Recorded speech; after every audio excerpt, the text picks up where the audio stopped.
Does the story of Hellblade Senua's sacrifice have your head going for a little bit of a spin? Worry not, for I have answers to your questions as well as an explanation for the whole story in today's video. Hello all you wonderful humans out there, I'm Little One You Are. I like to remind people of how awesome they are, and I've got a free worksheet down in the link in the description below that can help you remind you of how awesome you are too. Now let's break down the story of Hellblade Senua's sacrifice and get to explaining. Be warned, there are spoilers for this game, so if you haven't already played it yourself, I highly recommend that you do and then come back and watch this video. The game starts with a voice telling us about a character named Senua, who is a female picked warrior. She's rowing down a river with a head in a cloth on her hip.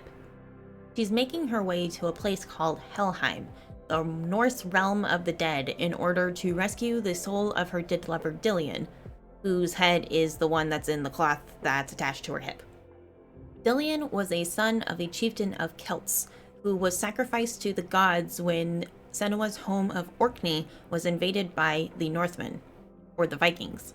Senua had previously gone on a quest to face what she referred to as her darkness in the wilds, not wanting it to come between her and 𝗦𝗢𝗢𝗓. And when she returned home, she found that he had been sacrificed as a blood eagle offering. She is now traveling to Helheim to bargain for 𝗦𝗢𝗢𝗓's soul with Hela, the ruler of Helheim and the daughter of Loki. Senua is trying to reunite 𝗦𝗢𝗢𝗓's body and soul in order to bargain with Hela for the release of his soul.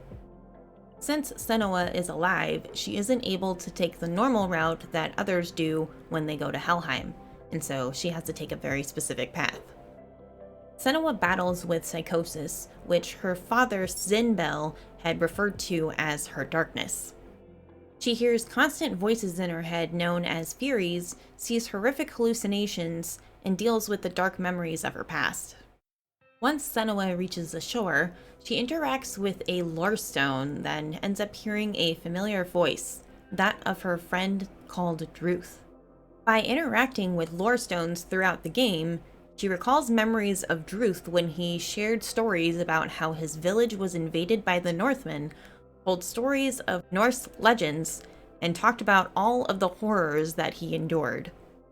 There are a total of 44 Lorestones located throughout the game, and if you check out my video over here, I give you a guide on locating every single one of them. She heads for the bridge to Helheim, needing to defeat the gods 𝗦𝗏𝗏 and 𝗬𝗏 in order to unlock the door to the bridge. Before venturing forward, however, she encounters Hela for the first time in shadow form. She offers to give her whatever she wants, and Hela gives her what is called the Dark Rot, which grows on her arm each time she dies on her journey. Spoiler warning! The Dark Rot scares the players into the idea of a permadeath if Senua were to die enough times. However, this isn't something that actually happens, and no matter how many times Senua dies in the game, the Dark Rot never reaches her head. However, the message is there to mess with the player and to make sure that they're being super careful with whatever decisions they're making. Clever, huh?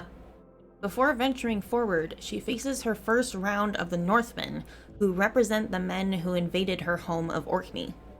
In order to reach 𝗦𝗏𝗏𝗏, Senua has to solve illusion puzzles, as 𝗦𝗏𝗏𝗏 is the god of illusion.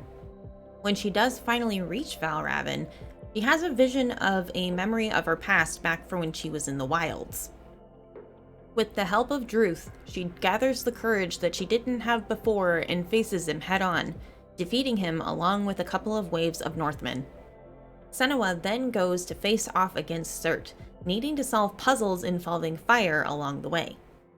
These puzzles that Senua has to travel through are filled with burning bodies as well as charred corpses of raid victims and sacrifices to the fiery giant 𝗬𝗏. 𝗧𝗏 actually attests to witnessing these kind of sacrifices himself during his captivity when he was captured by the Northmen. After she makes her way through these puzzles and is about to face 𝗬𝗏, she recalls another memory back from when she had told 𝗦𝗢𝗢𝗓 that she was going to go to the wilds in order to try to rid herself of her darkness. 𝗦𝗢𝗢𝗓 asked for her to promise that she was going to come back, and she promised him that she would. After Senua battles and defeats 𝗧𝗛𝗓, the door that leads to the bridge to Helheim is unlocked.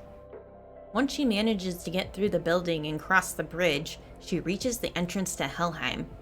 However, she is greeted by none other than Hella herself. And holy shit, it's just a big fucking vision. Whoa. Senua is then knocked down into the abyss by Hella, losing her sword and having it shattered in the process. She sees visions of Dillion that lead her to a sacred tree, and this tree houses the sword Graham? I'm not sure if I'm saying it right, but this sword is said to be able to destroy gods. The sword is currently shattered into 4 separate shard pieces, and Senua has to complete the Trials of Odin in order to reassemble it. The trials that she has to complete are the Tower Shard Trial, the Swamp Shard Trial, the Blindness Shard Trial, and the Labyrinth Shard Trial. After she completes all of the trials, she is able to reassemble the sword, take it out of the tree, and she heads to unlock the door to Helheim and enters the Sea of Corpses. Senua fights through hordes and waves of Northmen and ends up getting to the end of the Sea of Corpses and sees a vision of her mom, 𝗦𝗓𝗓𝗏. 𝗦𝗓𝗓𝗏 was a priestess and healer in Senua's village, and also suffered from a form of psychosis. She ended up dying when Senua was just 5 years old, being told by her father that she took her own life because of her darkness. Senua is finally able to make it to Helheim and enters it. Helheim is guarded by a beast named 𝗦𝗢𝗖𝗓𝗏. He's scary. At the top of the mountain of Helheim, Hella awaits in her sanctum for Senua. She is stalked by the beast in the shadows as she makes her way through the area, and in the process ends up falling down and losing Diliad's head deep in the abyss. She then has to make her way down in order to face 𝗦𝗢𝗓𝗏. Senua then faces off against 𝗦𝗢𝗓𝗏. After she is able to defeat him and is able to get Dillion's head back, she goes to finally face off against Hella.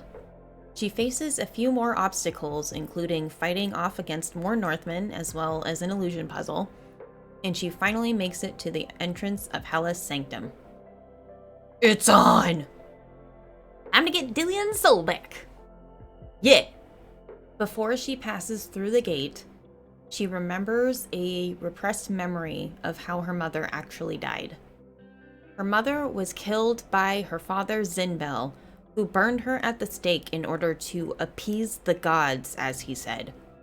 This event caused Senua's psychosis to get worse, in addition to her father keeping her locked away in isolation and convincing her that her darkness was a danger to everyone around her. Realizing how much of a hold and how much control her father had over her life, and how he was just feeding her lies while she was growing up, she's more determined now than ever to defeat Hella, rescue Dillion's soul, and escape the grip of her father. After the battle concludes, Senua is unable to defeat Hella. Hella then stabs Senua with her sword, and she realizes that she can't bring Dillion back. She accepts this and appears to die. However, she doesn't. If you'd like to learn more about the ending of this game as well as see my explanation of it, you should check out this video over here where I go over everything having to do with the ending, as well as going over an extra cutscene that you can unlock. And that's pretty much it. What do you think of Senua's journey? Was there anything that I missed explaining? Let me know down in the comments below. Alright, now you should go check out my video on all the available information that we have for the next game in this series, which is Senua's Saga Hellblade 2. Hope that you all treat yourselves well, and we'll see you next time. Bye!